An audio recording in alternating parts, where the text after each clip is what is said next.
Hi, everyone. I'm Catherine from the Ridgefield Historical Society. Thanks for joining us for episode 2, part 2 of Dr. Darla Shaw's ongoing series of podcasts, Change Agents, Ridgefield Women to be Remembered. Today, we'll meet conservationist and philanthropist Ann S. Richardson. Hi, Darla. Hi, Catherine. I am so glad to be back again talking about my auditorium ladies. Wonderful. Well, Anna Shelton Richardson, that's who I am. I was a force to be dealt with. You see my name on plaques all over town. Yes, I was a philanthropist. I was a conservationist. What I wanted to conserve mostly was the beauty of this town, and I fought for the 50 years that I was here to keep this town beautiful.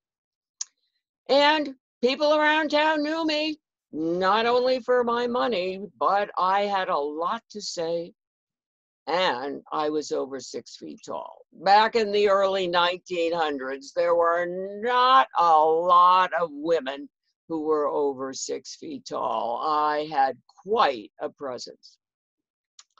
Didn't come from Ridgefield, no, was not born and bred at all. I came through Bridgeport, Connecticut was my home base. Now, I always thought that I came from a very middle-class family. We lived in a fairly moderate house in a middle-class neighborhood. My parents were frugal. They made certain that I always had a job. So when I wasn't going to school, I was working at the Bridgeport corset factory. In fact, I became a supervisor there. Well, the biggest shock of my life, I couldn't believe it. My parents passed. The reading of the will. I was a millionaire. They left me millions of dollars. Well, I had been trained to be frugal. I wasn't just going to go out and buy things. I was going to use my money for the good of others. Well, there were two things that I did splurge on. I had a significant other named Edna. Now, we were so compatible, except I was a Republican and she was a Democrat. But we traveled a lot. We spent money on travel. We went to every continent, so many countries in every continent. Women back at that time, oh, they did not travel all over the world like we did. The other thing we did was we purchased on North Salem Road 30 acres of land, and that's where we were going to build our home. The reason we chose Ridgefield was because we used to go for long drives all around Fairfield County, and Ridgefield was the most beautiful town of all of them. That Main Street, those homes, those trees, oh, the terrain and land around Ridgefield. Well, when we bought our farm, we had Lake Mamanaska, we had the cliffs, we had gardens, we had forests, we had grasslands. It was a wonderful place to live. 50 years I lived on the Richardson estate. Well, as soon as I came to Ridgefield, I became active. First of all, Ed and I, we joined the garden club. Oh, were we active? We shortly became presidents of the club. We loved to exhibit. We loved to go into contests, gardening contests, and you would always find us, Danbury Fair, winning those blue ribbons.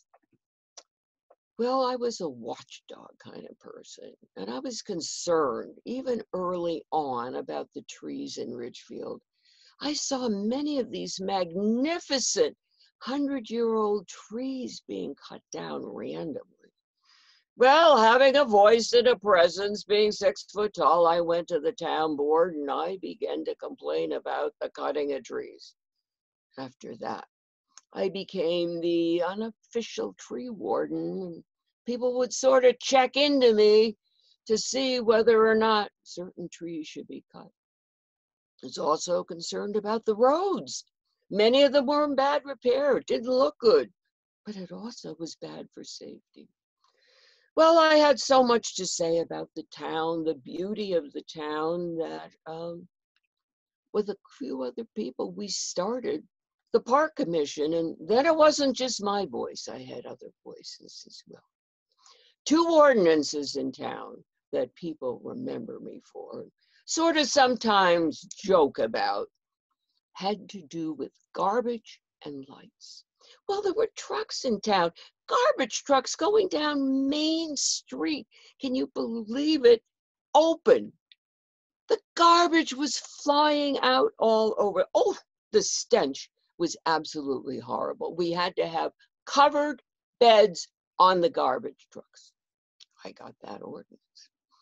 Now, I also thought of Ridgefield as a very pristine, beautiful town, particularly around Christmas. Oh, with the snow coming down. Oh, when I first came to town, it looked like a carnival, colored lights everywhere. I said, we need an ordinance. Only white lights in town. And they listened to me. My biggest claim to fame is that I started with others. The village improvement town.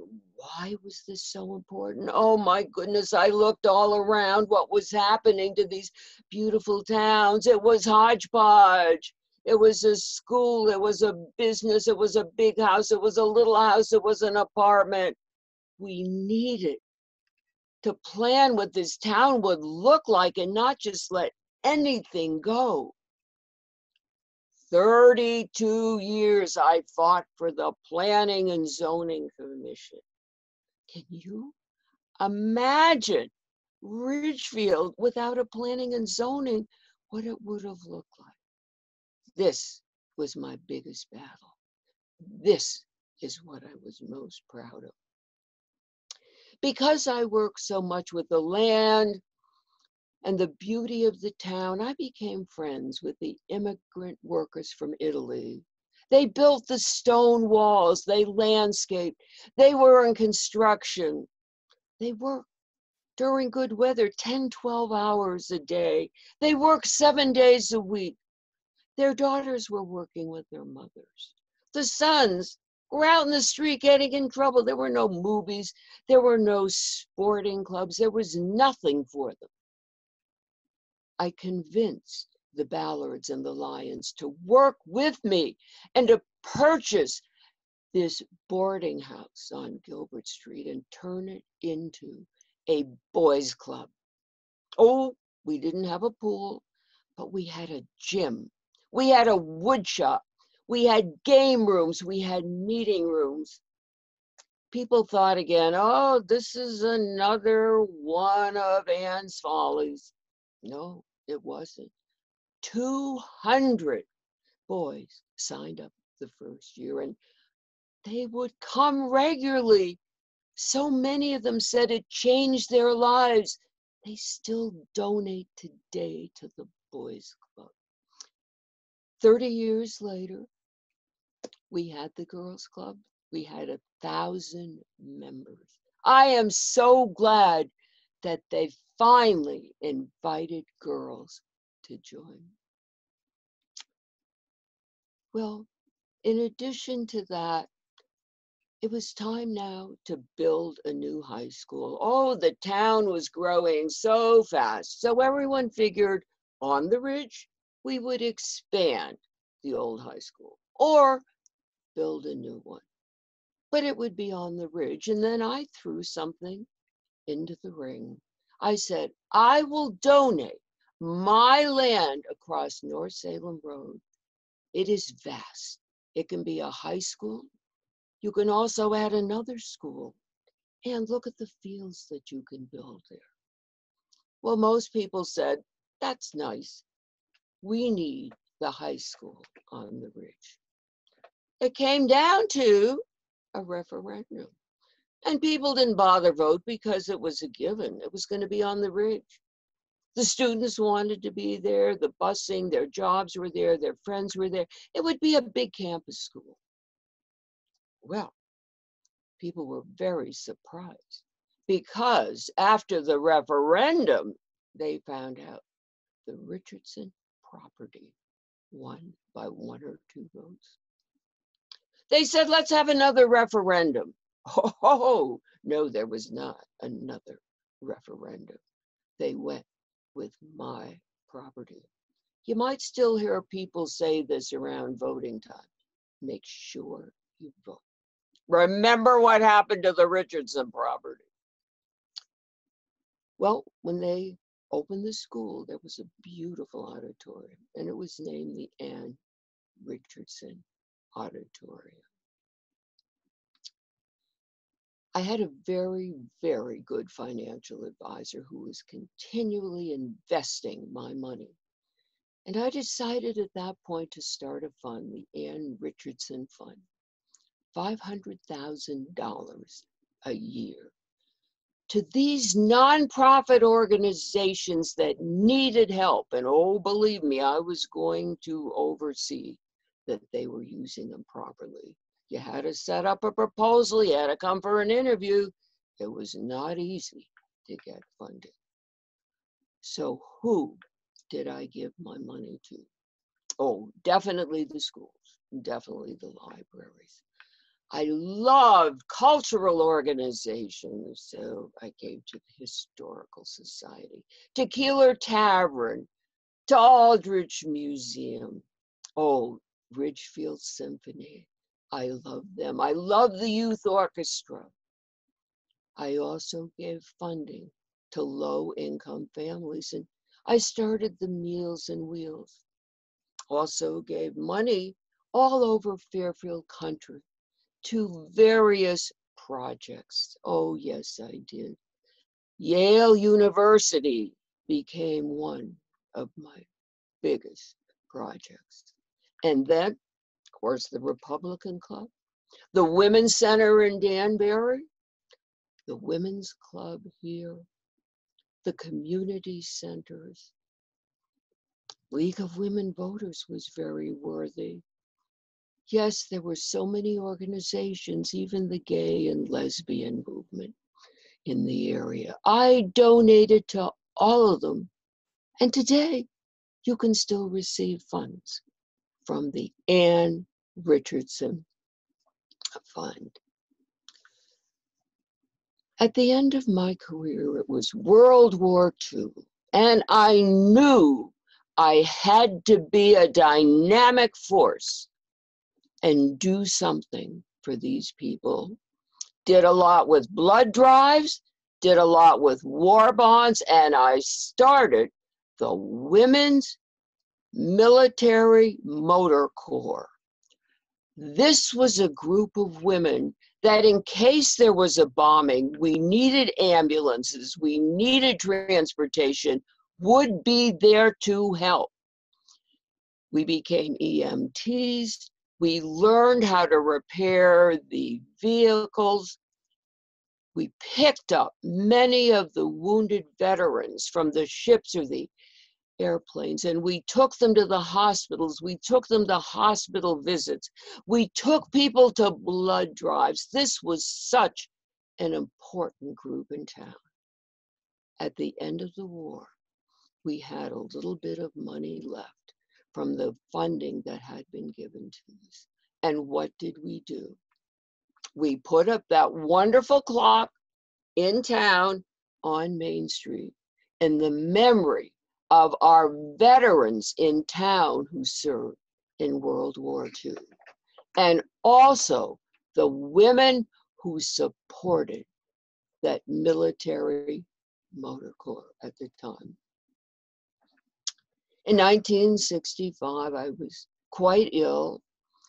The Rotary Club decided to name me the Citizen of the Year. Did make it to Stonehenge for the celebration. felt very, very honored. Died shortly after that, but I did leave a legacy. And it wasn't just about money. It was about fighting for so many causes. I think what I'm most proud of, planning and zoning and keeping the beauty of our particular town. I was also proud of the Boys Club and caring for the low income and the immigrant families. And I think being frugal, I was able to even today have people apply for Ann Richardson funding for their nonprofit works.